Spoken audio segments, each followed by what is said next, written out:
நம்மோடு பேசுவதற்காக காங்கிரஸ் எம்பி திருமிகு ஜோதிமணி இணைப்பில் இருக்காங்க. அவங்களோட பேசலாம். வணக்கம் மேம். இந்த திட்டம் மக்களுக்கான ஒரு தேர்தலை நடத்துவதற்கான ஒன்றாக இருக்கும்.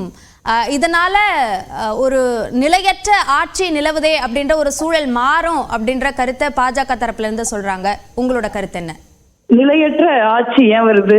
பாஜக தன் ஊழல் செய்து எலக்ட்ரல் பாண்ட் மாதிரி கார்பரேட்டுகளுக்கு இந்திய மக்களுடைய வரி பணத்தை, ஜிஎஸ்டி மாதிரி மக்களோட ரத்தத்தையும் வியர்வையும் உறிஞ்சி வர வரி பணத்தை எடுத்து கார்பரேட்டுகளுக்கு கொடுத்து, கார்பரேட்டுகள்கிட்ட இருந்து பெரும் தொகையாக எலக்ட்ரல் பாண்டுங்கிற முறையில் ஊழல் செய்து எம்எல்ஏக்கள் எம்பிக்களை 200 கோடி 300 கோடி சட்டமன்ற உறுப்பினர்களை கொடுத்து விலைக்கு வாங்கி மக்களால் தேர்ந்தெடுக்கப்பட்ட அரசாங்கங்களை பாஜக கவிழ்க்கிறாங்க. பாஜகவினுடைய ஊழல்னாலதான் அரசாங்கங்கள் கவிழ்தே ஒழிய எந்த அரசாங்கம் தானா கவிழ்றது கிடையாது. அந்த மாதிரி பல மாநிலங்கள்ல தொடர்ந்து பாரதிய ஜனதா கட்சி மக்களால் புறக்கணிக்கப்பட்டு தோல்வியை தழுவி அதன் மூலம் பணத்தை பயன்படுத்தி ஆட்சிகளை கவிழ்க்கிறாங்க. அப்ப இப்படி இந்த மாதிரி ஒரு நாடு ஒரு தேர்தல் நீங்க நடத்துறீங்கன்னு வச்சுக்கோங்க. இப்ப நீங்க சொல்ற மாதிரி இப்ப எல்லா பக்கம் ஒரு நாடு ஒரு தேர்தல் நடந்து முடிஞ்சிருது.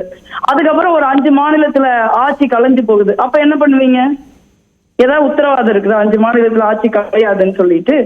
சோ அப்ப எப்படி திருப்பி அந்த ஆட்சி கலைஞ்சு போச்சு அப்படின்னா எப்படி அந்த இடத்துல ஆட்சியே வேற யாருமே வரக்கூடாதா? தேர்தலே நடக்காதா? எப்படி இருக்கும்? எல்லா இடத்துலயும் நடக்குமா? 2வது, தேர்தல்ங்கிறது என்ன? தேர்தல்ங்கிறது அடிப்படையில் ஒரு மக்களுடைய உரிமை, மக்களுக்கானது. மக்கள் தேர்தல் காலங்கள்ல தான் அவங்களுடைய பிரச்சனைகளை பேச முடியும். அந்த பிரச்சனைகளை முன்வைத்துதான் அரசியல் கட்சிகள் வேட்பாளர்கள் வாக்கு சேகரிப்பாங்க. இப்ப ஒவ்வொரு மாநிலத்திற்கும் ஒரு பிரச்சனை இருக்கும், வேறு விதமான பிரச்சனைகள் இருக்கும். அதே மாதிரி உள்ளாட்சி தேர்தல்கள்ல நீங்க ஒவ்வொரு மாநகராட்சிகள்ல வேற மாதிரி தேர்தல் பிரச்சனைகள் இருக்கும், ஊராட்சிகள்ல வேற மாதிரி தேர்தல் பிரச்சனைகள் இருக்கும், மக்களுடைய பிரச்சனைகள் வேற வேற இருக்கும். அப்போ ஒவ்வொரு தேர்தலும் நடக்கிறப்ப மக்கள் உள்ளாட்சி தேர்தல் நடந்தா தங்களுடைய உள்ளூர் பிரச்சனைகளை மையமாக வைத்து வாக்களிப்பார்கள். அதே மாதிரி சட்டமன்ற தேர்தல் நடந்தா மாநில அளவிலான பிரச்சனைகளை மனசுல வச்சு அவங்க வாக்களிப்பாங்க. தேசிய அளவிலான தேர்தல் நடந்தா யார் பிரதமர், தேசிய அளவில் எந்த கட்சி நல்ல கட்சின்னு பார்த்து மக்கள் வாக்களிப்பாங்க. இப்ப நீங்க எல்லாமே ஒரே தேர்தலா நடத்துனீங்கன்னா அது பெரும்பாலும் தேசிய தேர்தலா தான் இருக்கும். அது ஒரு மாநில தேர்தலாகவோ ஒரு உள்ளாட்சி தேர்தலாகவோ அது நடக்காது. மக்களுடைய அடிப்படை பிரச்சனைகளை எல்லாம் அமுத்திட்டு இந்த மாதிரி இவங்க பாஜக சொல்றாங்கல்ல, வளர்ச்சி, நாட்டை வளர்ச்சியிலிருந்து பின்னோக்கி எடுத்துட்டு போறாங்கல்ல, இந்த மாதிரி மதம் சாதி இந்த மாதிரி பேசி தேர்தல் முடிஞ்சு போயிடும். இதுல மக்களுக்கு என்ன இடம் இருக்கு? மக்கள் எப்படி தங்களுடைய பிரச்சனைகளை முன்வைப்பாங்க?